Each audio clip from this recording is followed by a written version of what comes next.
Well, first of all, let me welcome you all here. We're back to the old and new normal, so I appreciate everybody's wearing a mask. Here we are. But as we look to the future, obviously, sea level rise and dealing with flooding and stormwater is something we need to focus on. We've been talking about it for years.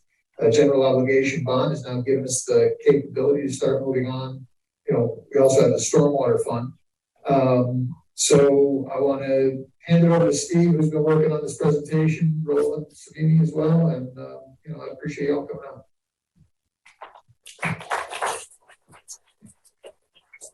Thank you, Mayor Dave. Appreciate it. And this is a big night, and I really appreciate you all showing up tonight. We're in the middle of a transition here, switching back to masks, and it's great to see this many people physically here. And from what I understand from Pete, we also have a number of people on Zoom, and hopefully Channel 77. This is a big night for us. This is first of our third town hall meeting where we're going to talk about stormwater. Obviously, it's a big issue for Keepscape. We want to make the village stronger, more resilient. It's going to take a while, and we need to do this deliberately. And so this is one of the first steps that we're going to do to tackle this. And you'll see, and we'll go over the agenda in a few minutes. Well, the first thing I want to do is introduce my team who's working on this. I want to introduce, I think you all know, but our Public Works Director, Jay Gazio. Chief Pavilion Officer, from AECOM, Amy Eason. So thank you for that. One thing before we start, I just want to make one comment about the masks. We're all wearing them tonight, and I appreciate you all taking that advice to do it. But one thing I want to make clear is, yesterday, the Miami-Dade Mayor Murakami mandated it in the county buildings for her staff as well as visitors. I believe because we've done such a good job, 85% vaccinated of 18 or older. That's great. I appreciate everyone doing that. So I'm going to stay with the strongly encourage. I think we as a village have done a great job vaccinating, doing the right thing, and let's keep doing it. So it's your choice, but I hope you make the right choice. So what I'd like to do is go to the next slide. It is back to masks, so you breathe a little more harder on the masks. So what are we going to do tonight? First, we're going to talk a little bit about the big picture. What are the 3 pillars that we want to tackle on resilience? Next, I'm going to turn it over to Roland. You got a question? If you could just not stand directly on the stage. Where do you want to stand? You want to do a little dance? It's okay. Anyway, so agenda. Let me start that back up again. I'll go over just the real big picture, the 3 pillars of resilience to keep us sane, what those are, what those mean in terms of protecting our village, making a stronger, more resilient village. I'll turn it over to Roland, who will give you kind of the big picture of stormwater, which is one of those pillars. And then we'll turn it over to our consultants who will walk you through the work that they've been doing for us, which will then lead into all these boards we see around us. So we'll have different stations where you can join each one of our folks and actually provide feedback, because that's so important that we get feedback from you so it'll help us make decisions about where we want to go. So at this point, I was going to turn it over to our county commissioner, Alejandro. Help us forward. All right, so we're going to drive on. Let's go to the next slide, and then we'll have her join in once she gets here. 3 pillars. You've all seen this before, but I think it's important to always bring us back to these very 3 important things: shoreline protection, infrastructure hardening, and flood mitigation. That is the 3 components of what we need to do for Keep Us Sane. What are the values? You can see it right there. The shore is our first line of defense, whether it's on the east side or on the west side. It protects our beaches, it protects our homes. It also protects our businesses. We're very close to the water, so this is something that's very important to us. Infrastructure hardening. It is about aesthetics. We want it to look nice, but it also protects our utilities. It makes it more reliable, and it protects us during any storms. Sounds something that's very difficult, very complex, but again, an important part of our 3 parts of our pillar. And lastly, which we'll be talking mostly tonight, is flood mitigation. It's about roads, it's about open space, it's about homes, it's about property, it's about economic development, it's about prosperity. If you haven't heard, FEMA is relooking the flood insurance process. That's a big deal for us because that begins to hit our pocketbooks. So we need to begin to really take this serious to protect not only ourselves, but also our financial liability. So that is the big picture of where we're going as a village. What I'd like to do is go ahead and turn it over to Rowan, and we can talk more about stormwater, and we can move forward with our more details. With that, Rowan. Thank you, Steve. You actually touched upon a lot of different things that I wanted to say as well, but I did want to thank council members that are here, manager as well as residents for participating in this town hall. It's an important step for the community and for us because it's really the start of an educational process. An engagement process can be required for us to be able to really march forward with some big activities that are going to be taking place over the next 10, 15 years, maybe 20. It's also a first town hall of 3. The 2 others are going to happen in a couple of months, probably one in September and then one in November with a presentation to council by AECOM in October. This town hall is really all about you guys and informing the community about what's coming, how we're doing it, why we're doing it. And so that being said, I'd like to just go to the next slide and address why stormwater now. The reality is that we have an aging system and we already have a level of flooding that is impacting the community, and it's only going to get worse. The Southeast Florida Regional Climate Change Compact came out with its updated projections in 2019-2020 that are indicating 10 to 17 inches of sea level rise by 2040. That's a major challenge. And we have to prepare for that challenge. It takes time to prepare for that challenge. Climate change and sea level rise is going to get worse, and it's going to put a larger strain on the drainage system. And stormwater system improvements improve safety. They affect financial, they affect economic activity, they protect the environment, it enhances the quality of life. For all of these reasons, we're really blazing forward with the stormwater system improvements that are also connected to a lot of other things, like roadways, like infrastructure hardening, like rights of ways. And AECOM is here as experts and guides to give us the right information, to give us the right direction, to extract from you all the information that is needed for them to be able to move forward with their design criteria for the various basins that need to be improved. Okay, I'd like to introduce. Oh yeah, go ahead. Oh, okay, very good. So before I 30 seconds more, and then you're good. Yeah, no problem.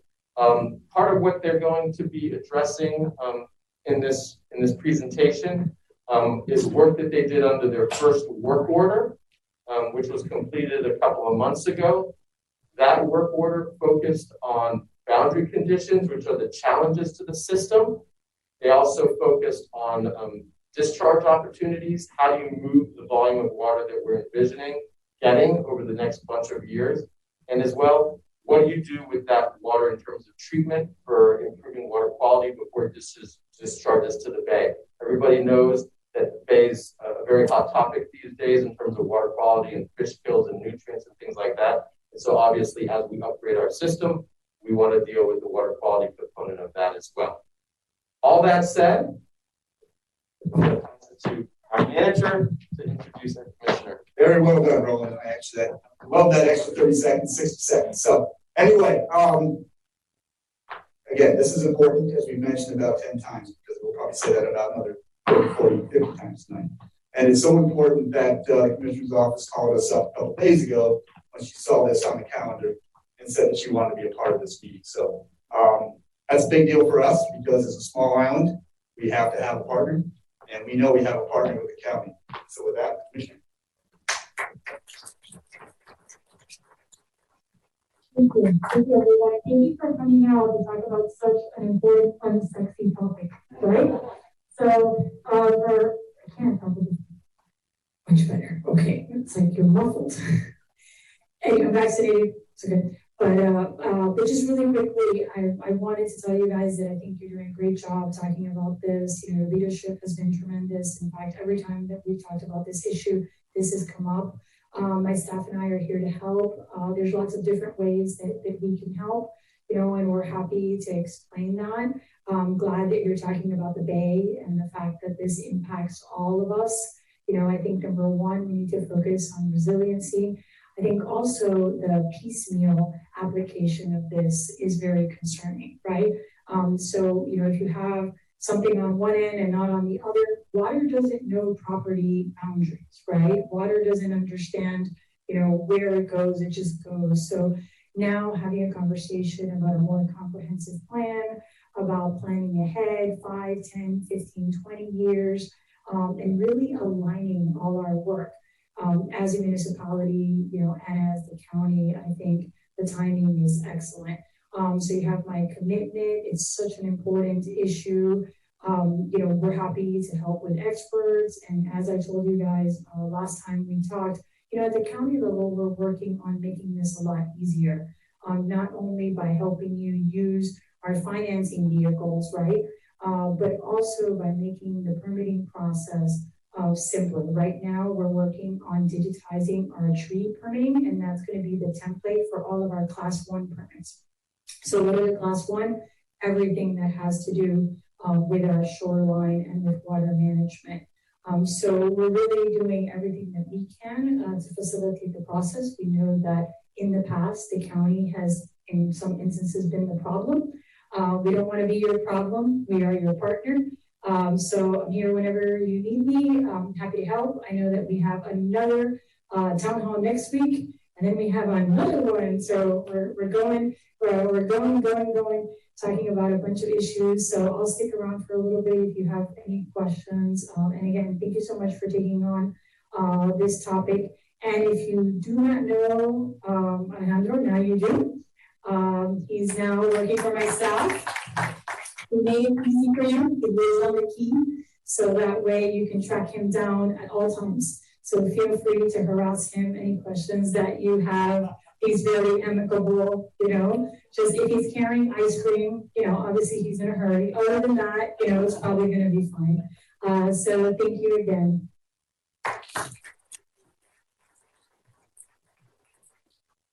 Thank you so much, Commissioner. And Mayor, would you like to make some comments? Okay, I thought you were jumping up and had something different to say. And before I turn it over to AECOM to go into the details of this, the Commissioner brought up a lot of important things in just a short time that she spoke. There are so many people, processes, procedures, regulations that can either make this easy or make it hard. And one of the things that on my previous job, we worked with the city of Miami, and we worked a lot, as you can imagine, with the county. And just where they've gone over the last 2 to 3 years in terms of making it easier for us to do this important work. So many of the regulations we put in place made sense, and a lot of them come out of the 1970s when we're dealing with clean water and clean air. Those are still on the books and integrated, intertwined into all of our regulations. And we're beginning to untie those sort of things. And that is a difficult thing to do, and the county is doing that hard work, and we appreciate what they're doing. As you mentioned, financing opportunities as well. So we don't do this as a single village, and this is a big regional effort, and we appreciate having her on the team, as well as many, many others. So this is a big, big effort, and we appreciate anyone and everyone who helps us out. So with that, I'm going to turn it over to Amy, speaking about people helping us out, and let AECOM tell us what they've been doing for us. Thank you.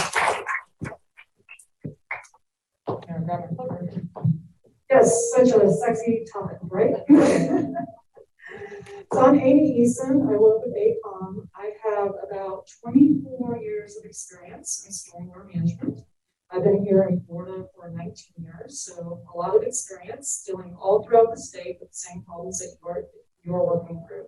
And I want to thank you all for being here today and being a part of the future of stormwater management for Key Biscayne.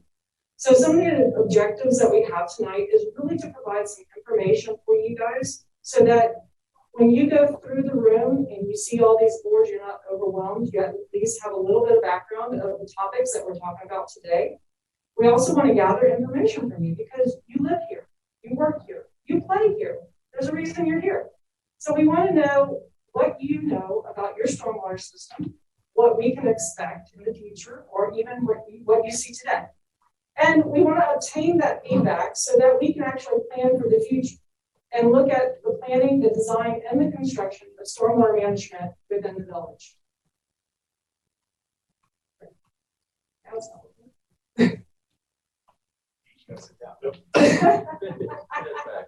about I just do this and you know when I need a slide, right? Oh, there you go. Yes, no?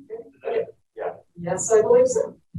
So to put it in simpler terms, did you happen to know that the village receives an annual rainfall of 53.1 inches?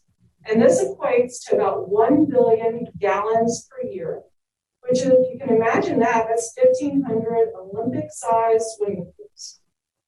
The village last year received about 129 wet days. So that equates to about 36% of the year.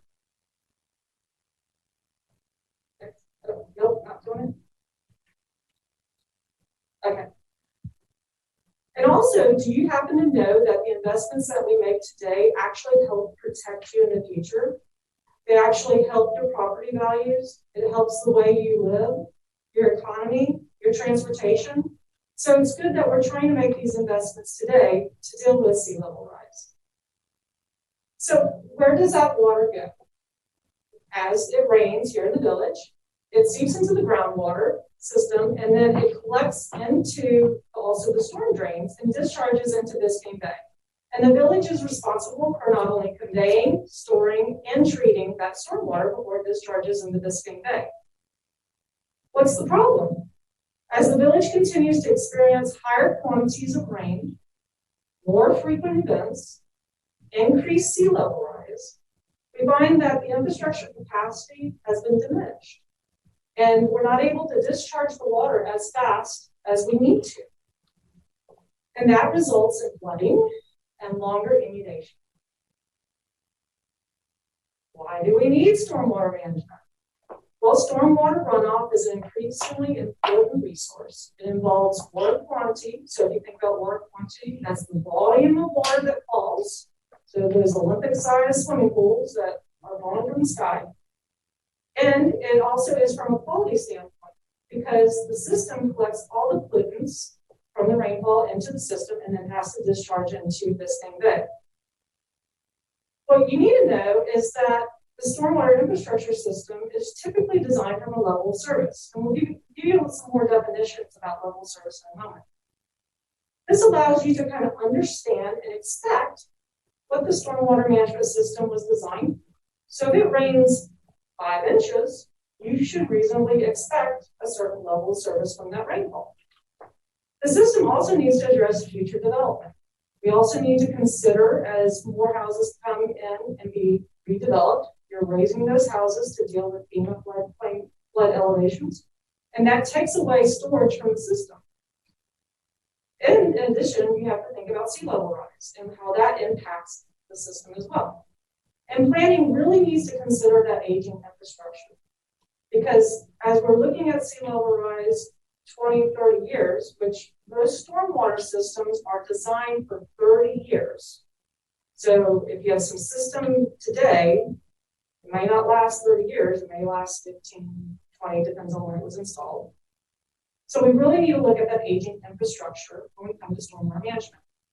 And where are we going to put all this water? As we're dealing with more rain, more intensity, we need to send it out in order to provide you the level of service. So it needs to be treated because we all came here to live here, to play here, because we love our community and we love the water that we have enjoyed for a long time. I'm going to go back to level of service because sometimes people don't really understand level of service. So level of service really means that the roadway was designed to provide certain expectations to the public. So for instance, a community could reasonably expect no flooding of the crown of road, shown here on this figure, for a 5-year, 24-hour event, which is 6.54 inches of rainfall within 24 hours. That doesn't mean that you get an even amount of rain for 24 hours. I don't think we've ever seen that. You'll see some peaks where you get a high intense rain, but that's the volume, those Olympics swimming pools of rainfall that comes in 24 hours. And the community can reasonably expect that homes and buildings won't get flooded. Roadways are passable for emergencies, and that the design life is for 30 years. Where do we put all that stormwater infrastructure to take care of the level of service? And let me go back to that level of service for just one moment. If you want no flooding on your roads ever, how much infrastructure do we have to build to make that happen? You'll see that the cost will go up a lot. If you can live with a half a foot to a foot of water on your roads, then you don't need that much infrastructure to provide that level of service. So keep that in mind because it's all about cost. When I talk about level of service, it all relates back to cost and how long the system is designed for. Back to where the stormwater infrastructure goes. Well, stormwater infrastructure really consists predominantly of underground piping that is collected in inlets and manholes, swells. Also includes pump stations and lakes, etc. And where does all this go? So imagine your right-of-way in front of your house. It extends actually beyond the edge of road into what is your yard, and that's actually a public right-of-way. And in that public right-of-way, we have to consider not only the stormwater infrastructure, but the water, the sewer, power, lighting, sidewalks, and that's a lot of infrastructure in that space that we have to consider. So I'm going to give you some context on what goes into stormwater design because this all relates back to that level of service idea. Rainfall amount and intensity, again, how much rain we're getting, how fast that rain is coming. So if you're talking about like a 5-inch in 2 hours, then your level of service may not be up to snuff because typically a 5-inch in like an hour or 2 hours is like 100-year storm. I mean, it's an outrageous. But if you had an intensity of like 2 to 3, maybe the system can handle that. So we're talking about intensity and the volume. Also duration. Is it a 24-hour storm? Is it a 3-day storm?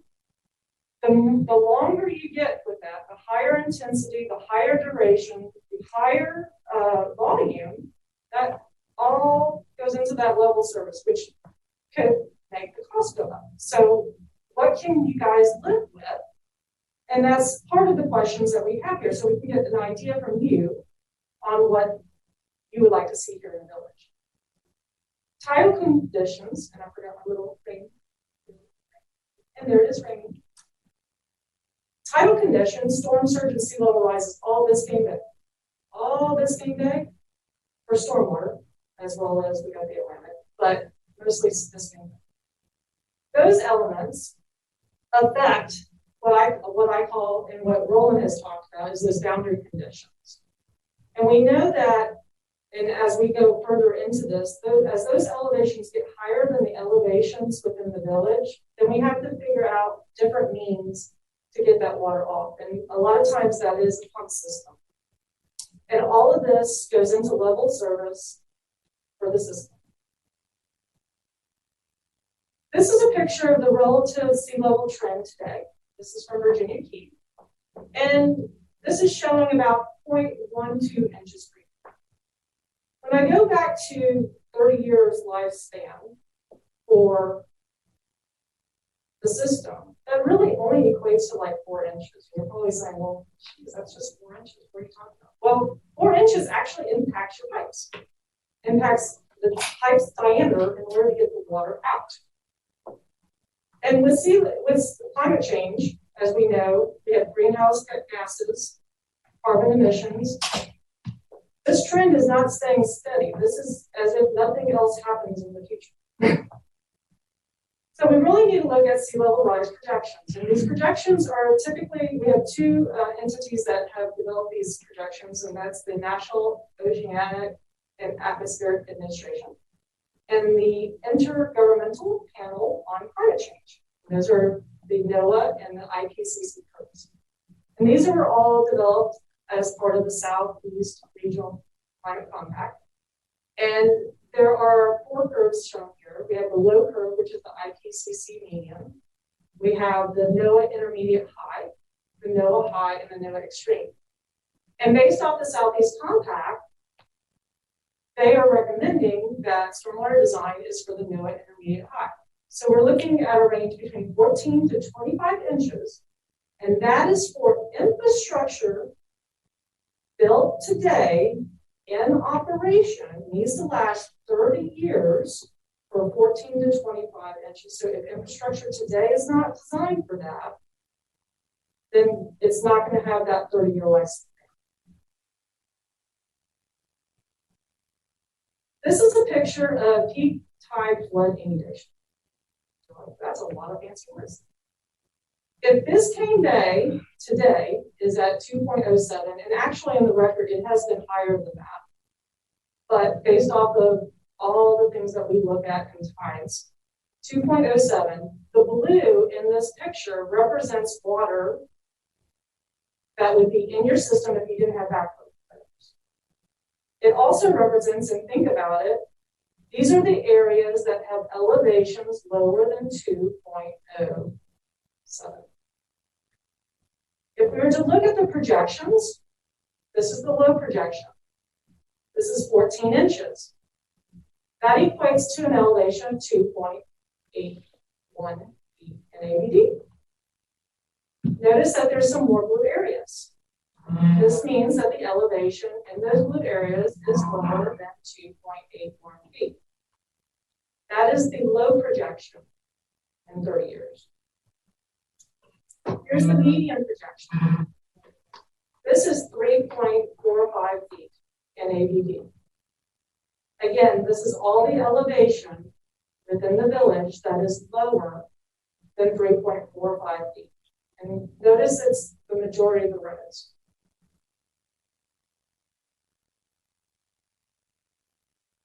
What do we need to build to combat sea level rise? I'm going to give you some terms of what goes into stormwater management, what is needed, what kind of infrastructure that is, and what that looks like. And this will kind of help you through the room. So stormwater management systems, we have to think about storage. Where are we going to store that water? We got to think about conveyance, meaning how are we going to get that water off?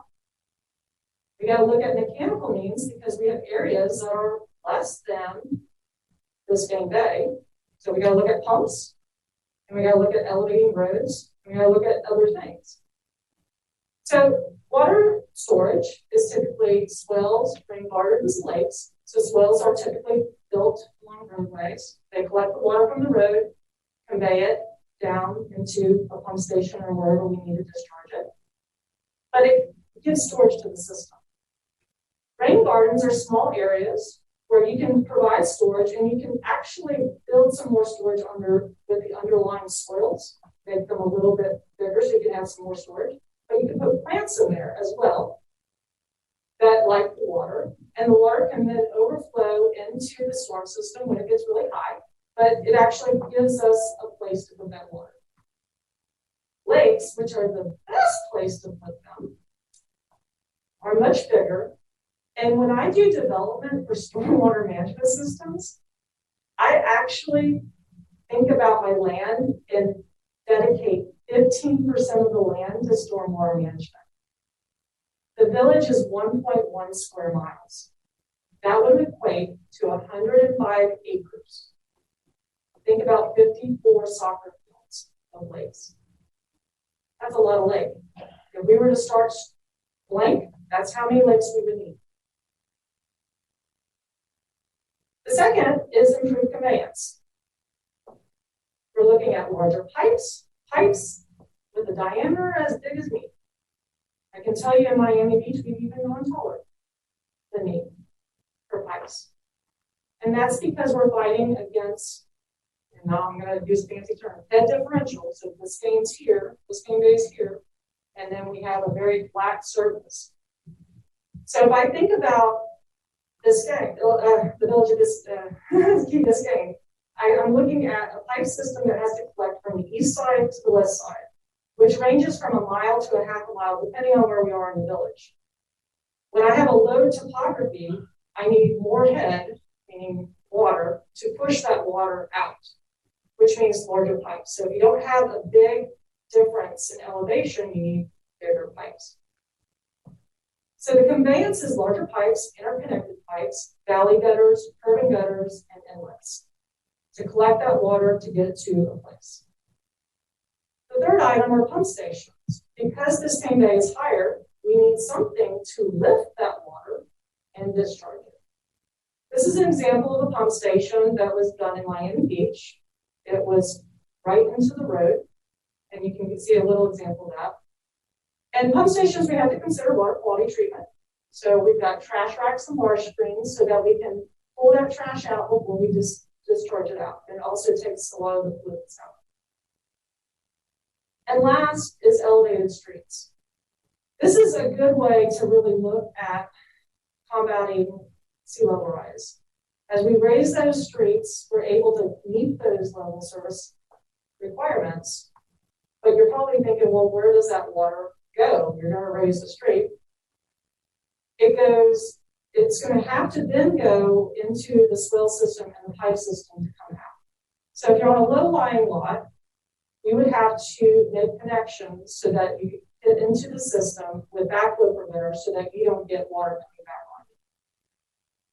For houses that are higher, which I noticed in the village, there's a lot of houses that are higher than the roads. It's basically making that connection, raising the road up, making swells so that you can have more conveyance. And by raising the road up, you're able to raise that head differential so that you can get smaller pipes. You can use smaller pipes so you can use that head differential to make the cost go down. How do we treat stormwater? Oh, you saw this picture before, right? The same things that are used for storage can also be done for treatment. And what we're considering for treatment is total suspended solids, total nitrogen, and total phosphorus. Those are called nutrients, and they actually come from fertilizers, grass clippings, trash, sediment, the road. All these things go into those pollutants, and we need to be able to get those out. This is a nature-based solution, so utilizing the land. And when I go to the next slide, you'll see that actually the GRACE infrastructure has a greater removal rate. But these systems tend to be expensive. That's one thing that fights against us. But it doesn't take that much space to put them in. And it removes a lot of pollutants. I explained a lot today. So I hope you got a lot of information from me. You live here and you have the local knowledge of your community. So we're really looking to you to provide us some feedback. So we would like you to visit each of the stations that we have around the room. We have stickers. If my team, Lauren and Carrie back there, can pass those stickers around. We have stickers that you'll be able to put on the boards to answer the questions so we can get feedback from you guys. And we actually tailored these questions to help us develop the solutions to address future stormwater management in the village. We want to thank you for being here and to be COVID safe here. We did also provide the online survey. There's the web address to it. So if you want to take a picture of it, you're welcome to do that. We also have the boards on that survey. So you'll be able to refresh your memory of all the things I just talked about. So each of the boards have a little summary of what I just talked about. So you can kind of think about it in your mind. And you can you can go on the online survey, do it at home. You can actually do it here while you're sitting down. And I believe Jessica's going to also have it available on the website and other communications, right? So thank you very much for being here. And I'm here for questions. Roland's here for questions. And I hope we get a lot of feedback from you because you're very important to this. And we really need your feedback. Thank you.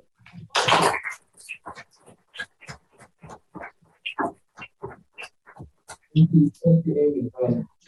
Just to let you know, the village is going to be capturing all of the information that is put onto these boards with the stickers. We're also going to be capturing, through Jessica, all the information, the questions, and the answers to the questions through the survey. And we're going to be utilizing that with AECOM to kind of start charting a path forward in terms of design considerations. I think that there's some fundamental take-homes that you need to keep in mind. One is that you can't push water. The water doesn't flow uphill, okay? So the reality is, as sea level rise does its thing, and as we get more intense king tides, being in a low-lying area, we're not going to be able to rely on gravity to do all the work. There is very likely going to be a need for pumps in this system. Pumps equals costs. Pipe sizes equal cost. In order to get the cost under control, we're looking to do other alternative, use other alternative tools like what do we do with the roadways? How do we elevate the roadways? How do we use the right-of-ways? How much green infrastructure can we use? How much gray infrastructure can we use to balance the need to move large volumes of water against the tide, essentially? And so I want you all to keep that in mind, and I want you all to keep the sea level rise projections in mind, because at the end of the day, council is going to have to make a decision as to, do we use this projection, or do we use that projection, or do we use a higher projection? Council is going to have to decide what type of a design storm does AECOM design to in terms of volumes of water that need to be conveyed. Council is going to have to decide also on levels of service. None of those decisions can be made in a vacuum. That's why we're all really in this as a team. And the community is the ultimate end user of the system. And so that's why it's going to be really important for everyone to keep participating in these town halls and to make sure that your thoughts, your opinions, your feelings are communicated as we move forward. So with all that said, we're going to man these various stations. I'm hoping that you circulate through them, take your time. If you have questions, we'll be available to answer them. And then we'll capture all this information. And then we're going to have another town hall in September to continue the discussion, synthesizing all the input that we've gotten from you all and from folks online and those that respond through the internet. And then that will be most likely in September. And then we'll keep building and building this educational process to be able to get us down through this long and complex road and this adventure that the community is embarking on for the next bunch of years. So thank you very much for your time. Thank you, Amy, Mayor, Commissioner Regalado. Really quick. Absolutely. I wanted to add something really quick. Great job. But yeah, I just wanted to add three things really quick. So number one, in Tallahassee this session, we were actually able to pass a somewhat controversial bill that's called Toilet to Tap. Bear with me. It's actually very important legislation, and it allows the different counties to start working on the science behind, reusing water. So right now, when we talk about pumps and about cleaning water, we actually just throw that water away. And what we want to do is plan in the next few years to see how we can best use that water. WASI right now is working with FPL, and they're reusing our clean wastewater, right, as part of their processes. And that's the first phase. But the county is actually working on 5 different ways that we can reuse water. And if you guys want to learn more about that, I can bring our peeps and they can kind of explain what the plan is from the county level, because really flushing it into the ocean is not the best. And we know that it was bad when it was ocean outfall and we didn't clean it, and we know that it's bad even when we clean it.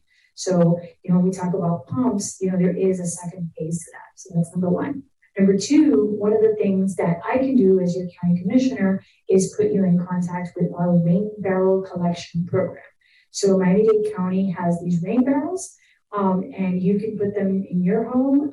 It connects to your gutters and it collects rainwater, and it's all sealed so it doesn't become a mosquito home. We don't want mosquito homes, right?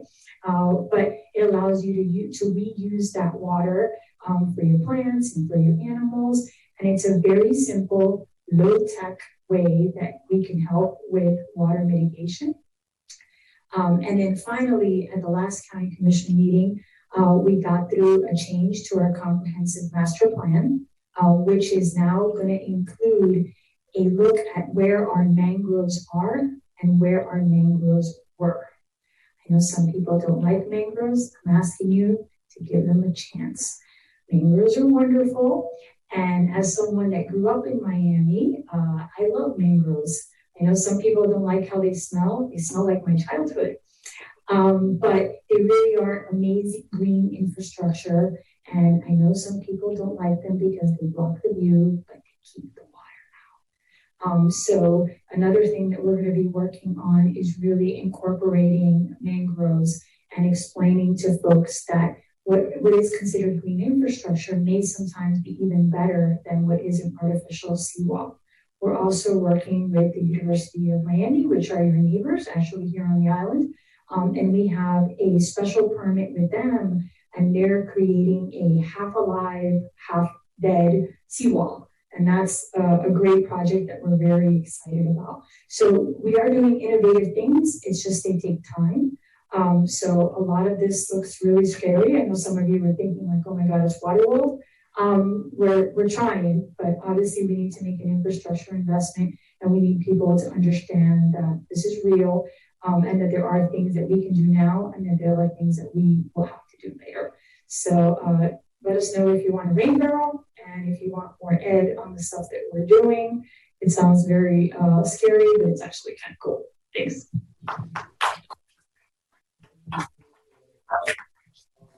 I'd like to also add, the inundation maps do look scary, but understand that those inundation maps are without any roadway improvements, without any green infrastructure, without any backflow preventers. We've already started taking steps towards improving our conditions, in the sense that Jake, through the Public Works Department, and based on the updates of the 2015 Stormwater Master Plan, where they recommended to install backflow preventers, that has been done. Okay, so we're working towards solutions and implementing solutions, but now we have to take the next steps. And thank you, Commissioner Regalado, for mentioning the living shorelines and the seawalls, because we're also poised to start the process of developing a seawall ordinance. Why is that? Well, because when we start upgrading the infrastructure, we're going to have to also start dealing with the outfalls. And when you deal with the outfalls, then you have to deal with the seawalls that those outfalls discharge from. And so we're in the process of working that ordinance, and including in that ordinance the concept of living shorelines as a protection and also an ecological enhancement. So with all that said, I know it's a lot of information. Does anybody have any specific questions before we break out to circulating through the room and the boards? Yes. Hi. Actually, yeah. Hi there. Thank you so much for this incredible. Really good. You were say a little bit more about parks, green space, and what goals and what creative, innovative examples you might want to share about it.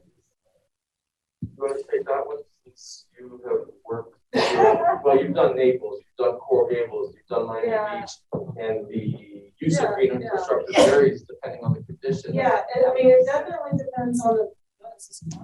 Yeah, it definitely depends on the conditions. One thing that we have when we're looking at sea level rise, it has to also seep into the ground, and you're going to have rising groundwater. So part of that green infrastructure that we can look at, and it's actually, we have some over there on that board, is looking at other ways to not have a lot of runoff. So we got impervious pavement or pervious pavement that you can use that will seep the water into the ground.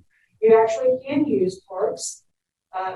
You can even use soccer fields if you wanted to, and I know it's probably a sensitive subject here, but you could lower the soccer field to provide some more storage.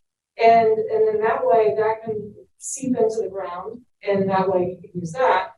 You can also use wetland creations. You can provide not only the rain gardens that I showed, but you can do vegetative swells with like a bioswale underneath it to provide some more storage and use some more of the pervious soil. So you really have to pay attention to the soils in the area to actually build that.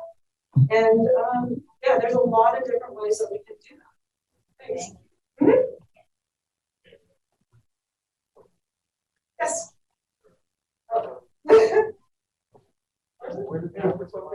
Microphone. Oh, I thought she had one just fast. I know I have. I think this is probably more directed that members of the village could provide us with information. At the beginning, there was a reference to the community rating score that we have for with our flood insurance that we're paying. And a couple of years ago, we were score 7, and with each score with each number that is lowered, we get a 5% reduction. Can we get some hard data on where we are, how close we are to moving towards the next level down, so we can kind of plan ahead and think maybe what are the different elements that could impact that score? Yeah, I mean, I'll give it to you in a moment, but I know the work that we did in Miami Beach, all the pre-planning stuff actually helped bring their score up. So, or down. I'm sorry. Yeah. Yeah, I mean, that's exactly right. And we're doing that right now. In fact, we had a meeting yesterday with some of our folks. When we know, my goal is obviously to get it back down to 7 and hopefully get it down to 6. And everything we're doing here, community meetings, getting input from folks, looking at plans, actually executing plans, just gets down and down and down. So we're in that. It's one of my big goals is to get the number from 8 to 7. Once we get there, we're going to figure out where to get it to 6. So we're right on top of it. Can I give you any hard data where we're at? No. But I'll be happy to keep. Matter of fact, September, I will give an update when we do this in September. Thank you. More questions? I was going to hand it back to you, Angie. Any more questions before we break out? Yes, sir. I just would encourage the committee to take a look at our zoning and our building code. We did some studies about the density of Biscayne, which is very high, and the paving, the amount of paving, sidewalks, roof, the lot coverage of the homes, and how a lot of the lot coverage does not really compensate for the runoff from each one of the houses. So that's one of the things that the encourage the council to look at very seriously. That's actually a good question. From the work that I've done in the city of Naples, they actually require people that redevelop their homes to put retention around their homes. So they have to put exfiltration trench so they can store a lot of that water. Another source, again, using pervious pavement instead of impervious pavement, meaning no asphalt or that open graded and those kind of mix, something that is a little bit can take the water into the ground system. So yeah, that's a very good one. So for those of you who watch the county commission meetings, I speak often against palm trees, and my father gets very upset at me. Palm trees are not trees; they're kind of herbs.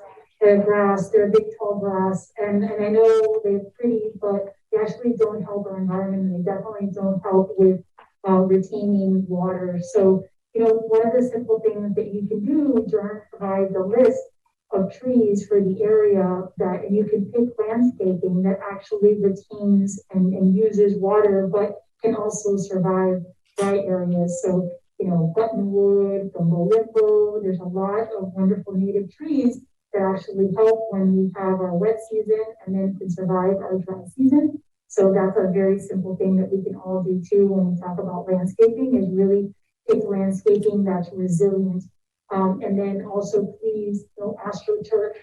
Also not helpful, right? So it's great to not have to worry about it, but at the same time, it also provides another space where water can accumulate and nothing really pulls it out. So one of the things that we're looking at the county is working on that issue, because it's becoming more and more popular. And while it's great from a maintenance point of view, and it's wonderful for commercial spaces, for large residential areas and for areas where we have issues with water retention, it's actually one more problem that we're going to have long term. So mind your landscaping.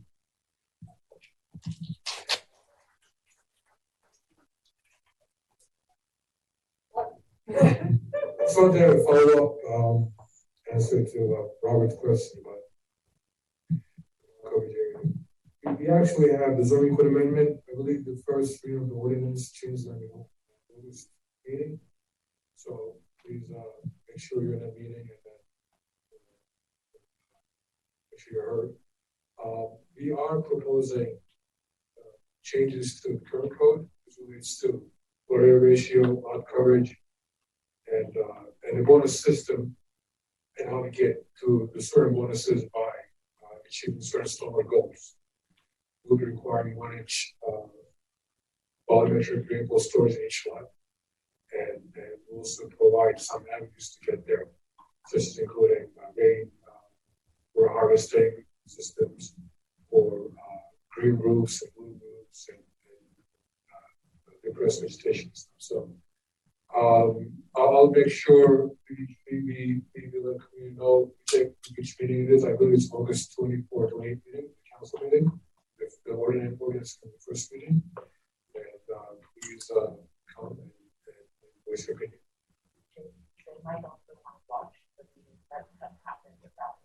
Yes, we didn't have the workshop before, and I'll make sure our communication department sends out and information and let you know that what meetings are there, recordings, you can watch it. And really get 2 or 3 town hall meetings to discuss the changes. They're all recorded at the end of the day.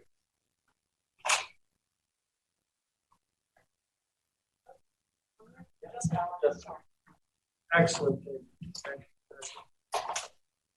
you. Just a note, a couple of things. First of all, with regard to Steve's question, our friend Danny Gelber in the city of Miami Beach has told me that their rating, insurance rating, has already gone down a point once they began the process of their bond issue. And so the folks on Miami Beach are already seeing substantial savings. The other thing I wanted to mention was I understand Dr. Jim Kendra from the University of Delaware, the Blue Hat, Fighting Blue Hat. I've been talking with some folks at the Biden School in the University of Delaware, Marine Science College of Earth, Ocean, and CEOE, Earth, Ocean, and Environment, is already working with the Rosenstiel School on these kinds of projects. Dr. Kendra is from the Center for Disaster Research. I'm interested in getting the Biden School to help us to figure out ways to work on the ultimate financing for projects like this through the federal government. So I understand Dr. Kendra is actually joining us via Zoom tonight, and I just wanted to acknowledge that they're here and interested in what we're doing. Thank you. There's a lot of financial financing mechanisms, but there's also a lot of grant funding out there, like from FEMA. They have this work program for resiliency. So there's other ways that we can look at to help finance a lot of stuff. All right. Anybody else? All right. I mean, if there's no more questions, then I would say break out and start circulating through the board. Do they need to start? So no, you don't have to start. This is like question one. Like you can go anywhere. Just make yourself around the room. If you can, answer the question.